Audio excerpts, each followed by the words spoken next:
అందరికీ నమస్తే. నా పేరు ఎన్మణి, మాకు సర్వవరం అంగన్వాడీ టీచర్ని. మాకు 6 రోజులు జ్ఞానజ్యోతి శిక్షణ కార్యక్రమం రోలుగుంట మండలం హై స్కూల్లో ఇచ్చారండి. ఈ 6 రోజుల శిక్షణ కార్యక్రమంలో కూడా మాకు ఎన్నో చాలా తెలియని విషయాలు చెప్పారు. పిల్లల్ని స్కూల్కి ఎలా రప్పించుకోవాలి, మేము ఫర్దర్గా స్కూల్ అండర్లోకి అంగన్వాడీ కేంద్రాలు PP1, PP2, PP3 కూడా ఉంటాయి. దానికి అనుగుణంగా పిల్లల్ని పూర్వ ప్రాథమిక విద్య ఎలా చెప్పాలి, 3 సంవత్సరాల నుంచి 8 సంవత్సరాల పిల్లల్ని స్కూల్కి ఎలా రప్పించుకోవాలి అనే దాని గురించి మాకు ఈ శిక్షణలో తెలియజేశారు. పిల్లల్లో జరిగే సమగ్రాభివృద్ధి గురించి కూడా ఈ శిక్షణలో మాకు తెలియజేశారు. అంతేకాకుండా హబ్ సెంటర్ల గురించి కూడా మాకు తెలియజేశారు.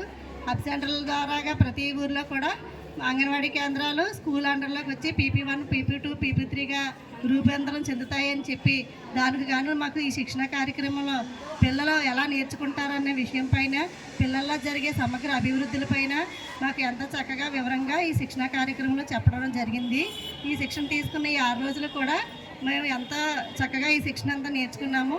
ఫర్దర్గా మేము స్కూల్కి వెళ్ళి మా గ్రామాల్లో ప్రతి పిల్లలే కూడా 3 సంవత్సరాల నుంచి 6 సంవత్సరాల వరకు కూడా అంగన్వాడీ సెంటర్కి తీసుకురావడం కోసం మేము ఎంతగానో కృషి చేయడానికి ఈ శిక్షణ మాకు చాలా ఉపయోగపడింది. మేము కూడా ఈ శిక్షణ తీసుకొని గ్రామంలోకి వెళ్ళి ప్రతి పిల్లలే కూడా గవర్నమెంట్ స్కూల్కి అంగన్వాడీ సెంటర్లకి చేర్పించడానికి కృషి చేస్తామండి. దానికి గాను ఈ శిక్షణ మాకు చాలా బాగా ఉపయోగపడింది.